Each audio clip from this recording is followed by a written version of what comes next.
Protein is now at Starbucks, and it's never tasted so good. You can add protein cold foam to your favorite drink or try one of our new protein lattes or matcha. Try it today at Starbucks. Spring starts at the Home Depot, and we are bringing the heat to your backyard this season.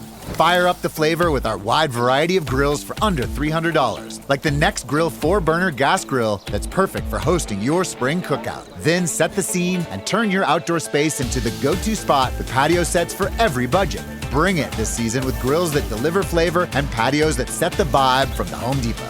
Start your spring with low prices guaranteed at the Home Depot. Exclusions apply. See homedepot.com/price match for details. What if you could have the most reliable Wi-Fi at the same price for 5 years? That's the Xfinity 5-year price guarantee. No annual contracts, no hidden fees, and our best equipment included.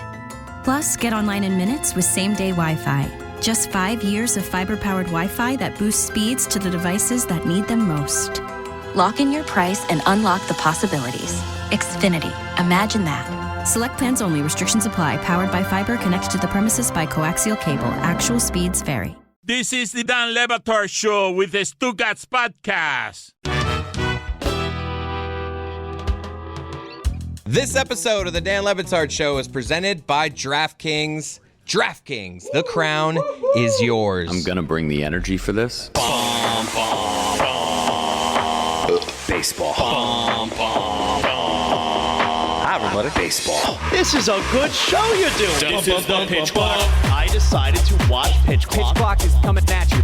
It's incredible. Hi, everybody. Baseball. Pitch Clock is coming at you. On the Pitch Clock. Baseball. Pitch Clock is coming at you. Can I tell you something? Baseball. Pitch Clock is... This is the Pitch Clock. Hey, baseball, coming at you now. Hi, everybody. Pitch Clock will be featured in the next hour. We have a United States Senator joining us in the next hour. We have Tony's friend joining us this hour. Jeremy, you're doing a live show, Pitch Clock, at 3 o'clock with a good get. Chris Cody, Thank you were able to secure Chris Cody as a guest. What are you guys trying to do today at 3 o'clock? Also, Ethan. So we're going to be watching basically every game that's happening.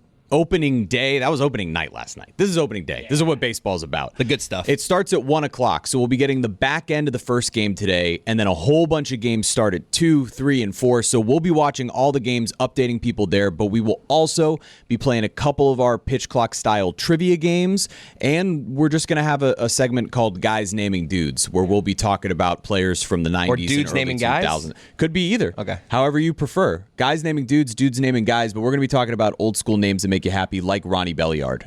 Also, at 1:30 p.m., the episode of the Pitch Clock from today that previews everything happening in the season with Adnan Virk, that'll be live at 1:30 on our YouTube page on that YouTube playlist where Adnan will tell you that Logan Webb, who got lit up last night, is going to win the Cy Young in the National League. All right. Great work by Adnan Virk. He allowed 7 runs last night, and that information will... Long season. I immediately stopped what I was doing when I heard Ronnie Belliard. See? I'd go earlier than that to Rafael Belliard because I'm just older than you guys. You're trying to out-Belliard him? I was. It's a Belliard off, and I believe I've got the bigger Not hard belly. to do, yeah. Bigger belly. Hit that one out of the Belliard. Can you guys let me finish my jokes before making yours? It was so obvious. I was trying to land the joke, Jeremy. God almighty. Jeremy's unfunny in that chair, too. Marlins.tv if you want more of Jeremy's comedy and if you want more of me, stylings. I'll actually be Still the interrupting me. in-stadium host at Lone Depot Park this week. Starting opening day, I'll be the in-stadium Tony's host. It's gonna friend be is awesome. here with Uptown us Dale. today. Oh my God, you guys! Tony's friend is here with us to celebrate flag football. But before we do that, I want to get to something a little bit more serious because Puka Nacua is putting the league in a very difficult spot.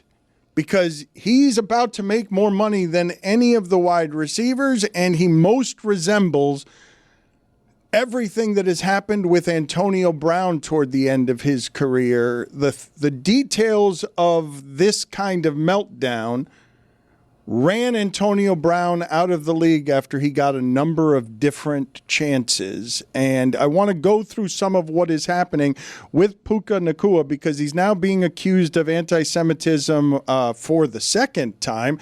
He's also not even denying. It's not even just an accusation or an allegation. He's not denying that he bit a woman. His lawyer is not denying that he bit a woman. Now, I want to show his lawyer for a second so that you guys can see who Levi is, who is representing Puka Nacua as he gets in the game here of trying to correct some of the optics around what surrounds the second best receiver in football. That's Levi McCatherine, and he looks the part there. What are you shaking your head about? That's not Levi, whatever. That's Champ Kind with a couple extra LBs. Yeah, whammy. You're trying to have a thought-provoking segment here on Puka Nacua. You can't come out the gates with that photo. I just now I'm lost. That is the lawyer. That is the lawyer for Puka Nacua, and I don't know what to do with everything surrounding Puka Nacua because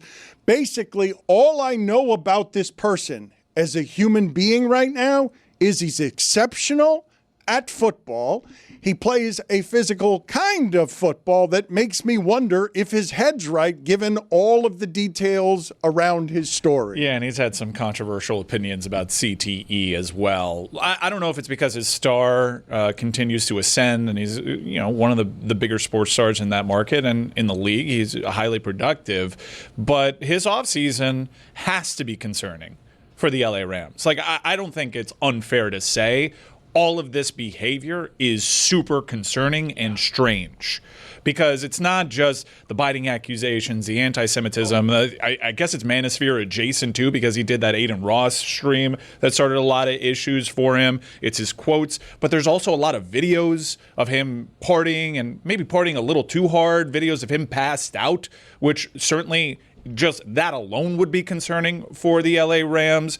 He seems to get after it, and his family's had issues too. He's had siblings like steal a car. He's had another sibling assault a fan at a UFL game while he was in uniform. So this would be very concerning if I were Les Snead, Sean McVay, and the LA Rams. Like this is not good. And this could be the sign of things to come. And I don't think you're out of line, even though there was actual felonious behavior as we crescendoed. This is early stage Antonio Brown type of behavior that we were all kind of laughing at with the Raiders, and then it got out of hand quickly. And I worry for Puka. Early stage Antonio Brown behavior is about as large an indictment I can make of a athlete in that sport. And Antonio Brown represents for me something that I simply had not seen before or experienced in my entire lifetime covering sports, which is you've got a guy who's got a pristine reputation rebounding from homelessness in Miami to becoming a professional pillar who appears to get addicted during the social media age to social media, and all of a sudden the access we have to him is too much access, and we see someone go full-blown crazy on us, and we don't know enough about CTE to understand, is that happening because of the hit he took from Vontaze Burfict? The style of play that Puka plays, combined with all the other elements here, make it so this is not a star on the faded end of his career like Antonio Brown was, who still got several chances and won a championship as some of this stuff started. This is a guy who's going to vie for the biggest contract in the league next year if he can keep his behavior correct. But the attorney and him are not even denying the biting allegation. Like that. No, there's a damning photo out there, too. The lawyer's saying it was just horseplay, but the photo is a bite mark on a human being that looks like it's aggressive. That's why my dad always told me, no juego de mano. That was a very important piece of my childhood is no juego de mano, don't do that. You know, it always ends up bad. And it does. Pero this isn't juego de mano. This is juego de dientes. I know, but it's still all in the same category. Juego de mano, you could do it with teeth. You could fill do it with in hands. the rest of the Juego de audience? mano literally translated into hand games, but it's also roughhousing, that kind of play. Let's play. I guess we got to do Refran del Dia now. Yeah, okay. We're there already. Now, I wanted to do serious, thoughtful segment, but we're now at juego de mano. And you didn't expect that. I know. I'm sorry. Are we playing the music after we do the thing again? Yeah, we're doing it. We're going to do it again. We're going to revolutionize the industry is what we're going to do by playing the imaging to things after we've already done them. This is good music for Tony's friend, too, to just welcome him in. He can Good help subject us. matter, too. Dímelo, mi gente! All right, refan del día. We don't need to spin the wheel. We know what it is. Juego de Mano. Every Latin kid who is ever born knows Juego de Mano because it is generational, because it transcends every family. Everybody knows you do not play Juego de Mano if you have a sibling, if you have a cousin, if you have anybody that is your same age. You get into horseplay, you get into roughhousing, you get into things that you shouldn't because you start playing around, but it never ends up that way. Juego de Mano always ends up serious, starts as a joke, ends very serious, ends with everybody going to timeout, everybody getting the belt at one point or another. Whoa. It's the truth. You want me to be honest? That's the truth. That is the truth. Tony tells the truth. Who is your friend, Tony? This is a lighter Dan, music glad to you bring mentioned them. We're going to bring them back over. Nico Casares, QB for the USA flag football team. Hello. USA. Nico, you can turn on your mic right there, buddy. That was How the does it worst feel? USA chant we've ever had. Well, we need to be better about being USA first here, but if you want me to be honest. But that's not the point. The point is, Really? buddy, how does it feel? Fanatics champion. It was incredible, first of all. There we go. It was incredible, first of all. To showcase what we could showcase on national television on Fox was amazing. And then shout out Fanatics because leading up to the event, to the actual game, it was incredible. All the events they had planned out throughout the week, all the guys they had showed that we're contemporaries in that space, so it was pretty amazing. They showed respect. Yeah, 100%. Now, did that respect start before the festivities or after you started kicking their ass and it was evident? So before the festivities, but funny enough, on Wednesday, after the draft party, we went upstairs to the little rooftop they had there, whatnot, and Saquon Barkley, cool dude, showed mad love the whole time. Was talking oh, how are you guys gonna pull my flag, blah blah blah, and we were like, well, you can't jump, you can't hurdle, there's no contact. Were you teaching him the rules? Did he know that already, or were you like, nah, you everything you do in the NFL you can't do? They knew it to some degree, but they didn't know about the no jumping, that type of stuff. So they found out.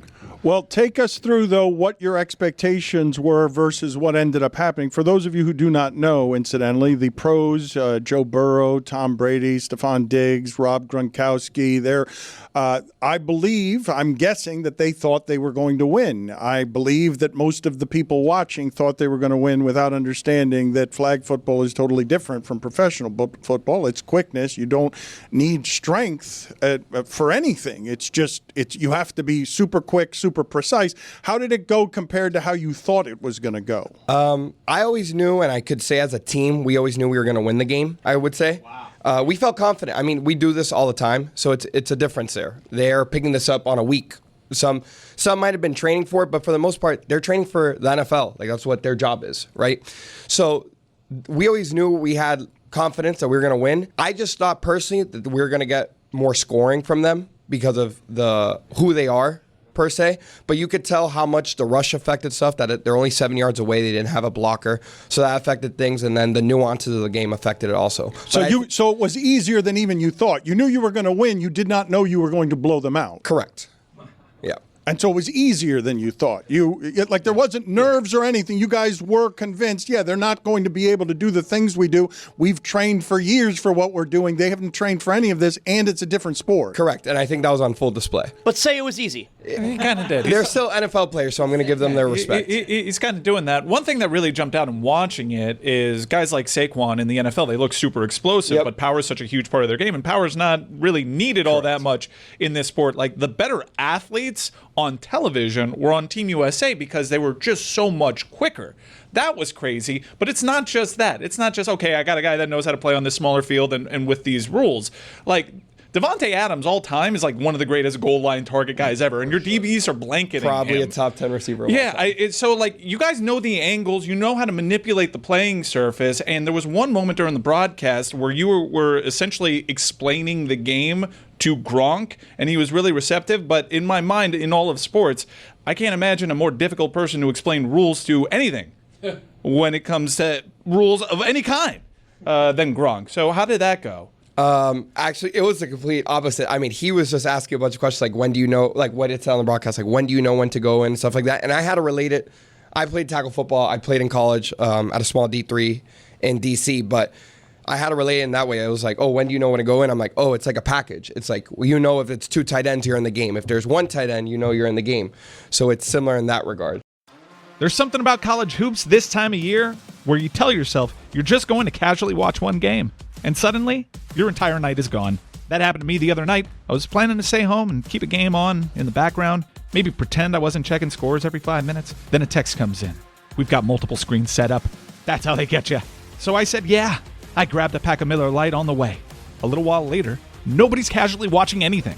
Somebody's yelling because their bracket is already cooked. Somebody else suddenly cares deeply about a school they hadn't thought about in 10 years. And a game that looked over is somehow tied late. You take a sip, you look around, and realize, yeah, this was absolutely the right move. That's why I reach for a Miller Lite. It's clean, refreshing, easy to drink, brewed for taste with simple ingredients. The original light beer since 1975, and still hitting different. Cheers to legendary moments with Miller Lite. Great taste, 96 calories.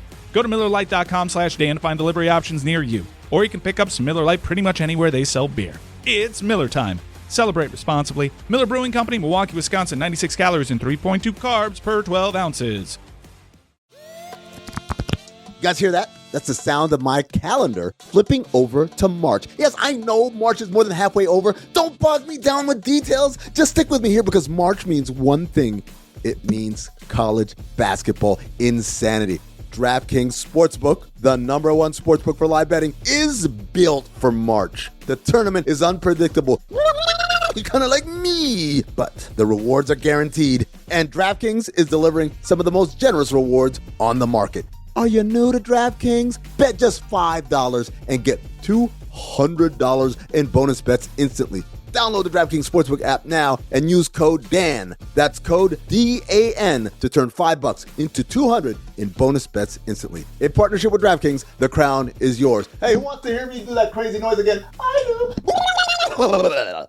Gambling problem? Call 1-800-GAMBLER or 1-800-MY-RESET. New York, call 877-8-HOPE-NY or text HOPE-NY. Connecticut, call 888-789-7777 or visit ccpg.org on behalf of Boot Hill Casino in Kansas. Wager tax pass-through may apply in Illinois. 21 and over in most states. Void in Ontario. Restrictions apply. Bonus bets expire 7 days after issuance. For additional terms and responsible gaming resources, see sportsbook.draftkings.com/promos. Limited time offer. America leads the world in medicine development.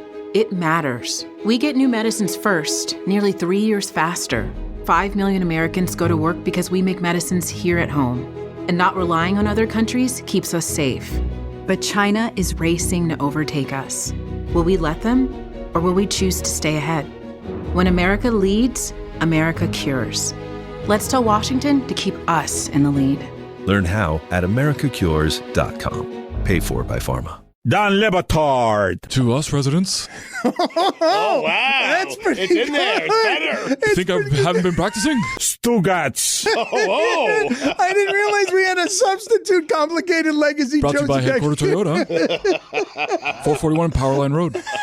Second down and 9.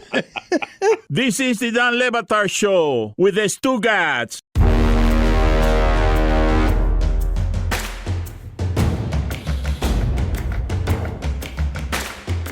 There was one moment in your second game. It was the Founders. Brady checks into the game. Yep. He immediately evades pressure, sidesteps, and finds Gronk in the corner of the end zone. Yep. And then Gronk then ends up pulling his hammy. Yep. But right then in that moment, you're like, oh shit. All right, that's Brady to Gronk. All right, maybe these guys can hang. Yeah, 1,000%. Like Gronk was a massive. You guys didn't have an answer for Gronk. Gronk is a massive human being to get around playing any sort of football, and I think it showed in flag football, and he loved it. Like, he was asking, like I said, a bunch of questions, hung out, talked with us all week, so he was into it, and he was, like, upset that his hammy wet. Who was talking the most smack on the other teams? It had to be Logan Paul. Logan Paul was up there, but honestly, Logan Paul, at the same time, was like, he rushed one play, he rushed at me, and I threw that double pass back to Hoosh, and he was like, did I do my job there? And I'm like, yeah, you did. Don't worry about it. They ran Logan the entire game. I was so impressed with his athleticism because he was drenched in sweat. They were just sending him full sprint the entire game. That's what rushers are, man. I mean, and credit to them. It's something in flag football that gets overlooked, that rushers, but how important they are, and it showed. We have a really good one in Sean Thread Flash, who's the same guy who ran the route on Luke Kuechly, and it showed how much of a difference maker he is in the game. Poor Luke Kuechly. Were any of the pros particularly angry at the way you guys were beating them? Not really. I think if it was during the game, to be honest with you, it was all in the makeup of like making the game, like bringing attention to it, to be honest with you. But none of them I think were truly angry about it. I think the more it realized how different the game was when we actually got into the game. There were cool moments in the broadcast where you can tell, like, oh, like these guys realize this is tougher than we anticipated. Like Hopkins catches that touchdown, and you kind of see the competitive spirit there. But then how much fun did you guys have breaking their will? Because there were points where they capitulated too. And the like Jalen Ramsey wasn't talking as much towards the end. Actually, so the second play of the game, I threw a post to one of the guys going by Ravel. And DeAndre Hopkins and Devontae Adams were like, do you know that's Jalen Ramsey? Like, what are you doing? And I'm like, I'm not going to, you can't be scared of them because that's how you lose the game. So it was just about playing our game and trusting our process. And we have a bunch of great coaches. And it just worked out that way. All Cubans, right? Yeah, all Cubans. 3 for 3 on Cubans. I've never heard a coach on a Fox broadcast say "oye" to get his players' attention. As soon as I heard that, it was a DiCaprio meme. I'm like, that guy's from Miami. That guy's got to be from Miami. We have a couple of plays. Linea, cajita. Yeah. Well, I was going to ask if you were speaking in Spanish because they wouldn't understand you. You don't even have to cover your mouth with a play sheet because you could just oye. Yeah, George is our head coach. He's been doing it. He's probably the greatest, in a different format of all time, quarterback-wise. So he knows a lot, and it's easy to communicate with him, especially against maybe not so much the South American countries, but against your Japan, your Germanys, and Spanish. You guys are the gold medal favorite? Yes, sir. Who's the silver? Who's the big challenge? So it's usually Mexico. Always gives us a hard game. We just played them a month ago. We won by a point. Yep. Mexico's very good because they play it like us. They play it year long and they do it all the time. Panama's very good. And I would say Japan and Italy would be the next ones after. How many countries would have also won what you guys did? I think all of the other countries would also give them a game just because of the nuances. I just don't know about how much. I think we're the physically most imposing country that could compare. So I think that's why we would have the edge over all the rest of the country. So I'd be interested to see how that goes. Who were the NFL players who most underestimated you, where you could just tell? Well, Hoosh, for example, changed his entire tone before the game. Felt disrespected, felt that people didn't understand, was quoted as saying, I'm better than Mahomes, and then didn't quite walk all that back, but was so moved by how gracious the NFL 100%. Guys were throughout that everything he said since then wasn't the victory lap I was expecting him to take because those guys offered you the respect on the front end. But who underestimated you guys? I don't want to say it was everybody underestimated us as a whole, because I think for the general population, you think really think about it. It's flag guys who some work full-time jobs, right? Yeah. Compared to the best in the world, athletes. So it's easy to go that route, underestimate us.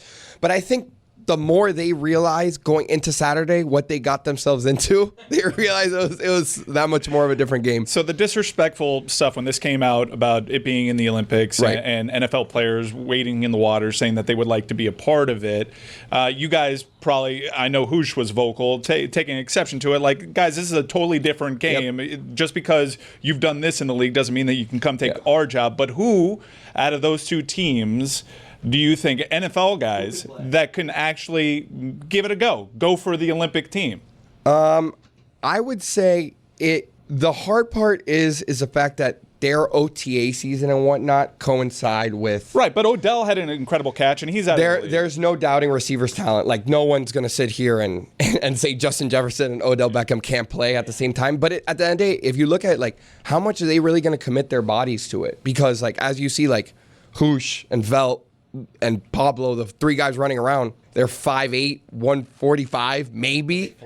But they fly. So it's just a completely different play sound, a completely different body type. I was going to say it's Gronk and Logan Paul, strangely enough. The rusher, you just let him go. I think Gronk would be very good at flag football, by the way. Who's the defensive guy that, as you were playing, you're like, oh, I can key in on this guy and he can't stop me. Because he sucks. Was it the boxer? Was it the boxer?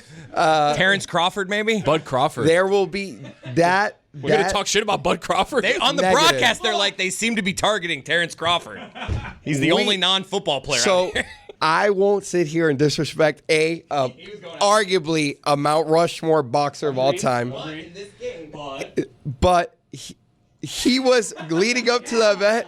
He was talking like, whatever. But that was a guy that every night sat there, talked it up with us. His team talked it up with us. There's no better guy that we met this weekend than Bud Crawford. But he also talked shit and underestimated you, correct? At first. And was targeted. At first. And then you targeted him. Then you targeted him as a specific weakness. At first. But then, listen to me. If I don't underthrow the ball a little bit more, it might be a pick. Like, that wasn't the best thrown ball I threw all weekend. But, hey, Velt ran a great route, and it got there. And like I said, great dude. Pound for pound boxer, no Bud Crawford disrespect. It's crazy. Even in flag football, the quarterbacks don't want to say anything.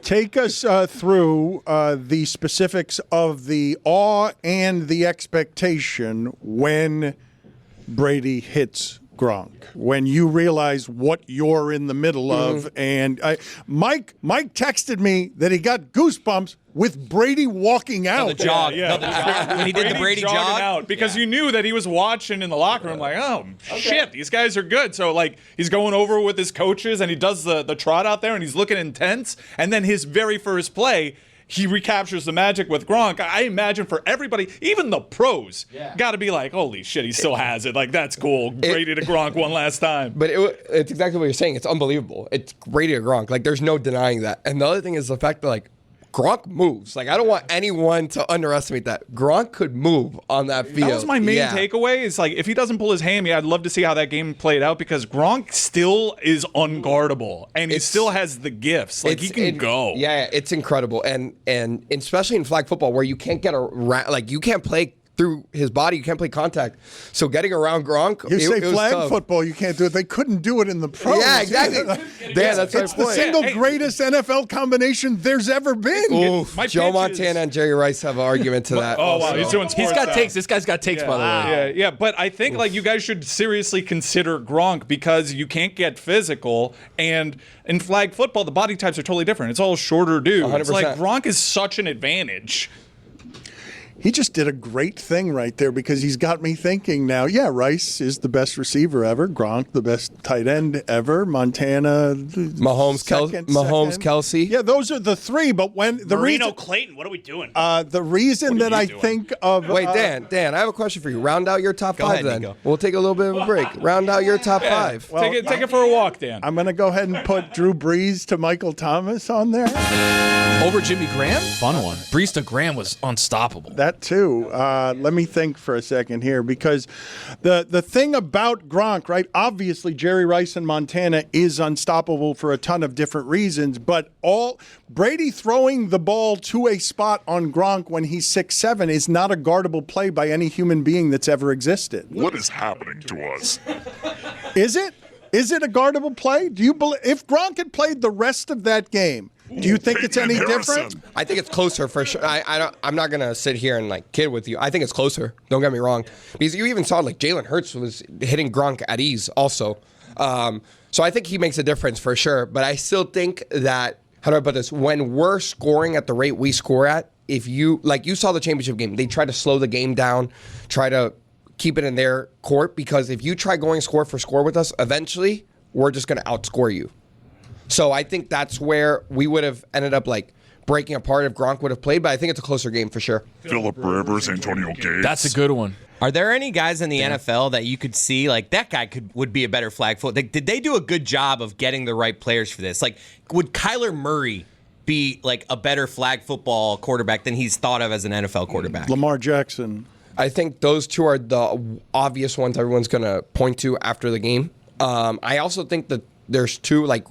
Something I noticed is how much ground Jalen Ramsey covers. So I think like Stingley and Surtain are two other ones that could potentially like, okay, I could see them playing in that game next year. Receiver wise, I think Devontae Adams, Odell Beckham, like those are the cream of the crop. Like, yeah, obviously Justin Jefferson, Jamar Chase, but I think already Adams and Odell are all-timers right there. With somebody like Amon-Ra St. Brown, who's more quick, not as big, but like can be shifty in space. Well, Tyreek Hill, obviously. Tyreek Hill. Nico, thank you for being on with us, and congratulations. Thank we you, appreciate guys. it. Can we give them a better USA chant? These guys are going to be stars during the Olympics. You might not know them now, but you're about to know them because they're going to make you proud during the Olympics. We also have a gift for you. We have Nico being able to diagram the play that he threw the post corner. I think he ran. Well, let's do it. Let's do it here. Let's do it by way of conclusion here. Yeah, let's punctuation. We'll have Nico. We'll use the telestrator. Did you guys tell him to draw a penis? No, I didn't even lay that trap, but you just did, so he might. Go ahead. No, nobody uses the telestrator correctly. We haven't used it right once. We have this great device in the modern age, and we don't use it correctly. Let's go ahead. Dan, just blame it on Tony. Let's go ahead and do this with Nico. I like this guy. Let's go ahead and show me the play. I'm here for the hot takes, too. Not about this, but about NBA specifically, because Tony thinks Con Knippel is better than Cooper Flagg. Yeah. He does. He's okay. All right, walk us through this famous for it. Wow, you really cut him off. Did you know that Aaron Judge is older than Anthony Davis? Let's go ahead and do this. So, pretty much, we ran spread, and we saw how deep Luke Kuechly was here. You can circle.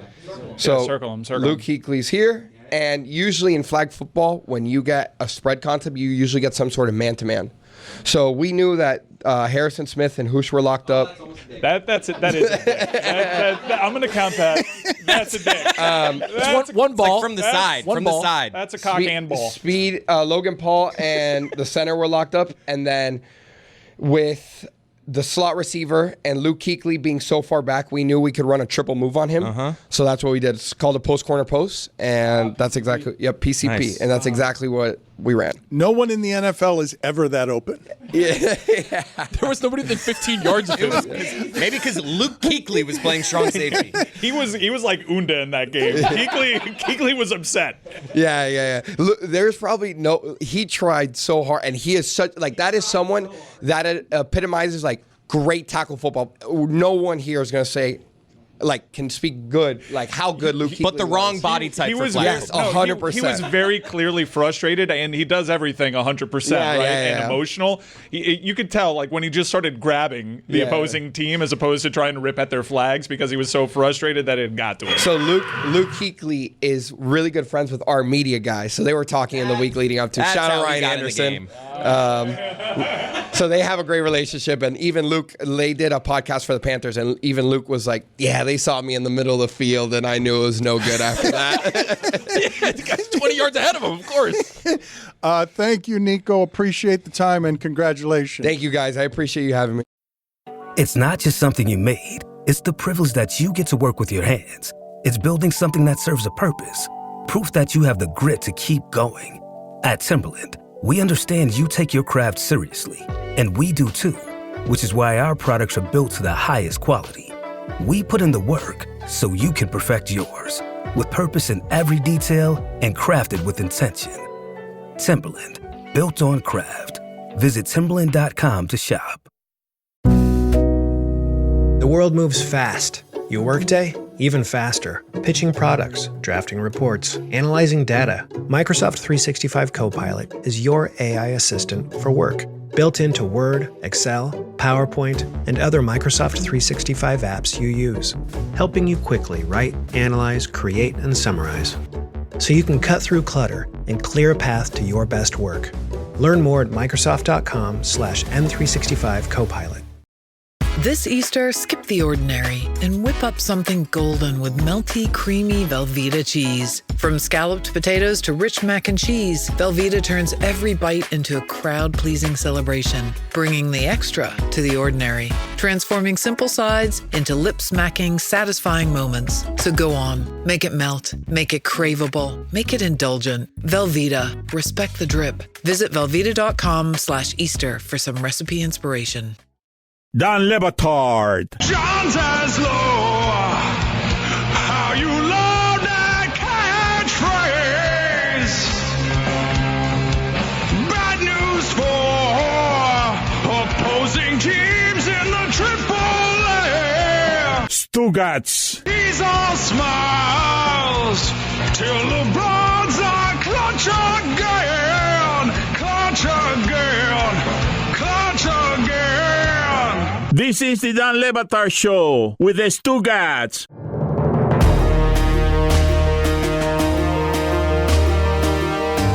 We're going to have pitch clock for you in the second hour of the show, as well as Senator Mark Kelly.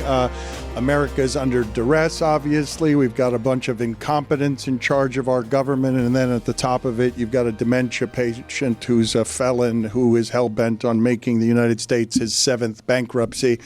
And I'm sure Mark Kelly will be interesting on a number of subjects, including our airports being in almost total disarray inside and outside of the airports as ICE begins to be used at the airports. But they're giving out water. So we will talk to Mark Kelly about that. I just asked Nico on his way out because I didn't mention what his stat line was for the game. It was 23 of 25 for 332 yards, 6 touchdowns, and no interceptions against a bunch of NFL players. I said, how common is that stat line? He just said, very. Confident guy. 23 of 25 for 332 yards, 6 touchdowns, no interceptions against the pros. And I guess the cliche doesn't work in flag football. If you have 2 quarterbacks, you've got 2 quarterbacks. Yeah. The connection, Zaz, and he was fast with the correction about the connection because Jerry Rice and Joe Montana will forever be known as the better connection than the one of Gronk to Brady. But what Mike was saying about the idea of have there been humans alive who can stop those 2 guys doing that many reps over that many years at the precision of what that chemistry is? Because Goff has it with St. Brown. Yeah, I'm not saying best pairing ever, even though you can make an argument. I think statistically, in terms of touchdowns, that is. But I'm saying most unstoppable. At the peak of their powers, which quarterback-receiver connection, and it's not wide receiver, it's just guy catching a pass, is the most unstoppable. And I thought they proved it. I mean, remember that incredible game against the Denver Broncos where everyone on the planet knew where the ball was going. And I think like the same Stafford and Cooper Kupp had this. You could do it with Stafford and Puka, too. You can. Just guys that doesn't matter how well you play against them, they're getting you. Zaslow, circling back around on a conversation that started serious and then I threw flag football and Latin Refran del Dia music at it. What do you do in the modern age with all the stuff I'm talking about if indeed... Let's not make it about Puka Nacua. I also threw in the funny lawyer with the hat in there just to add yet more levity to a serious conversation. Not my best judgment. In the hypothetical, if I tell you that CTE is going to manifest in a way that leads to a bunch of bad behavior, what do you imagine it's going to look like if we're comfortable diagnosing Tua on CTE for stuff that happens on the field? What do you do with the only example we have right now that's a famous one? There are more examples of this, okay? One of the greatest shootings, greatest isn't the right word, one of the most deadly shootings that there have been in New York City involved somebody standing in front of the NFL building and saying, I'm doing this because of CTE, and leaving a note, and then was diagnosed with CTE. What do you imagine the bad behavior, the reckless behavior would look like that we'd feel comfortable diagnosing? Hey, is this person a person who's reckless and bad, or is this a person who plays a style of football that has harmed his head and therefore the behavior seems like real lunacy? Yeah, I think it's what you mentioned. I think it's like the guy who also went to the Kansas City Chiefs facility. Remember, I don't remember his name. Javon Belcher. Yeah, like I think it looks like that, where I'm comfortable saying, or as comfortable as I'm going to be, blaming CTE because I'm giving guys the benefit of the doubt that they're not just killers, you know? So if something like that happens where we're talking about murder and suicide, that's where I'm more comfortable saying something must be wrong with their brain, because what's going on here with Puka Nacua, I'm a lot more comfortable saying, yeah, you know what? Maybe he's got concussions, maybe he's got CTE, but also maybe it's just an asshole. Like, I'm more really comfortable with immature. that. Yeah, there's certainly a maturity issue there, and that could be an issue too, what Zaz is saying, but all these things can be made worse by a dude self-medicating because he's very clearly partying a lot this offseason to the point that he's being filmed partying and being filmed and photographed passed out over there. They're all connected. Look, the sport does a good job of, like, making you accustomed to this stuff. There was a dude that scored a touchdown on Monday Night Football for the Dallas Cowboys, and like 2 weeks later was dead. Not even that long.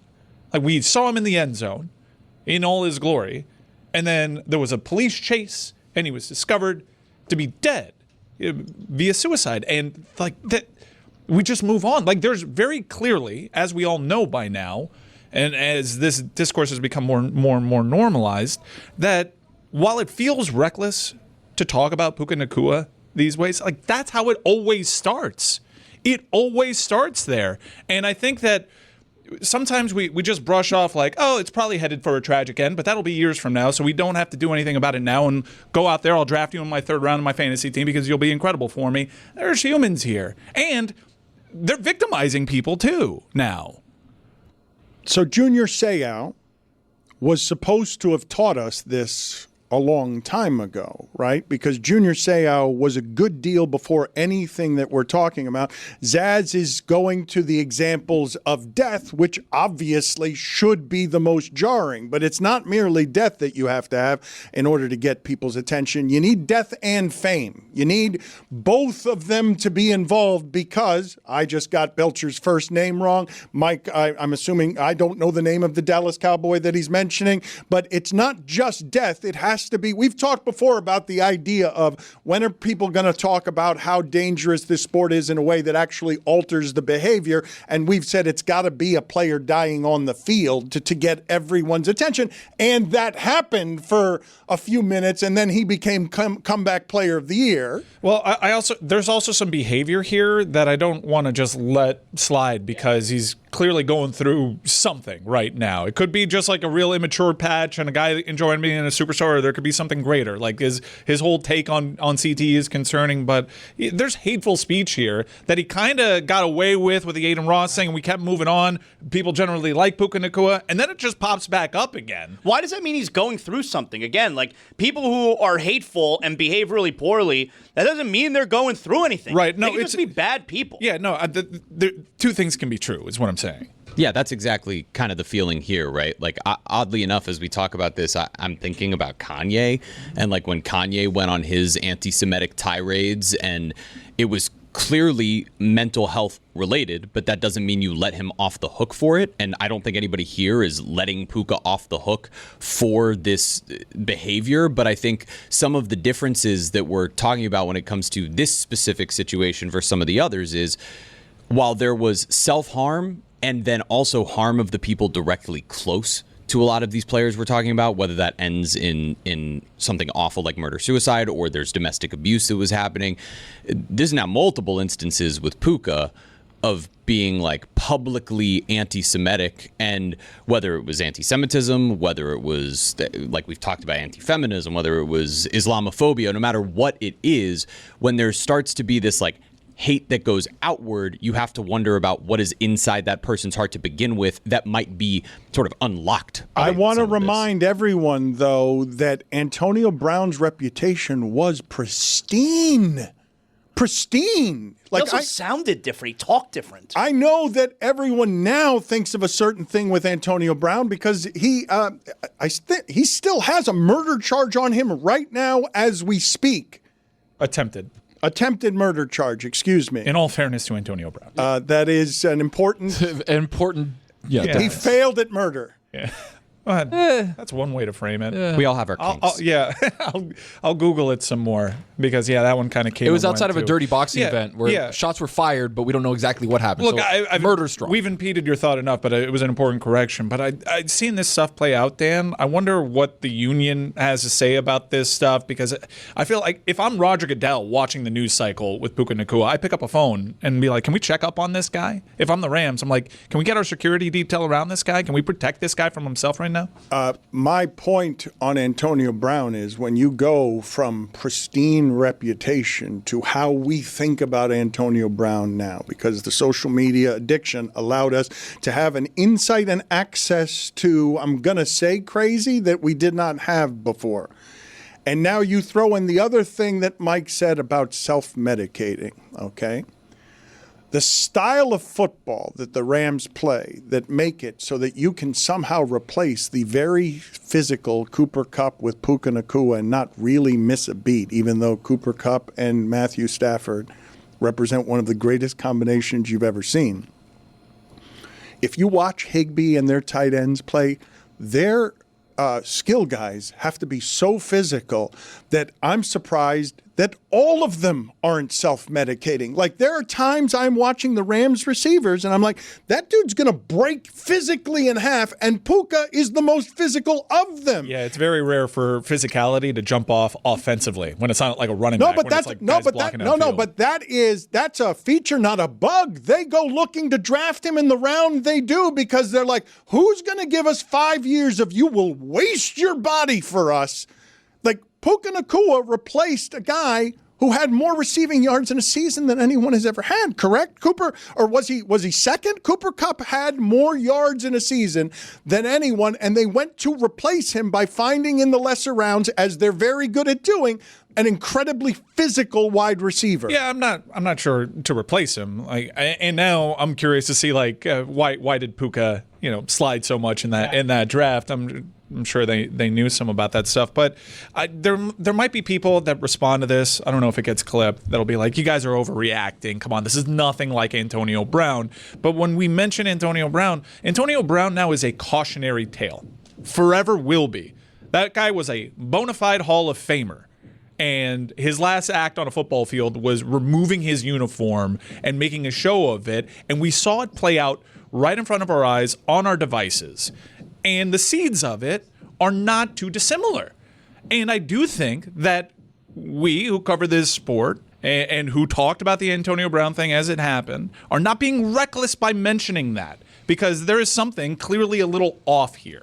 Cooper Kupp second all time, by the way, behind Calvin Johnson. I'm doing it purposefully, though, and I'm not trying to be hyperbolic. I'm saying we don't know what any of this stuff looks like, and the cautionary tale we have is someone who went from professional pillar to he's crazy. And we saw it happen. We saw it happen on social media. And the reason I'm asking Zaz, what do you think it looks like? It can't be just suicide in the training facility parking lot like Belcher. That'll get anybody's attention. The build-up to it, what do you think it looks like? It's reckless behavior. You're drinking too much. You're passing out because your body's in pain. And what's your support system look like? Because your family also has issues that are concerning. I think it looks like Puka Nacua's. You thought that was a good way to end the segment? Comedy stylings, Dano. Oh, my God. Airball. The comedy movie event of the year, Mike and Nick and Alice. Coming only to Hulu and Disney Plus this Friday. Time to party. That's a great attitude. It's a time-traveling, ass-kicking movie event. You sound insane. Starring Vince Vaughn, James Marsden, and Asa Gonzalez. I thought you were a clone. Well, clones aren't real, dummy. And time machines are super grounded in reality. Mike and Nick and Alice. Rated R. Written and directed by Ben David Grabinski. Only on Hulu and Hulu on Disney Plus for bundle subscribers.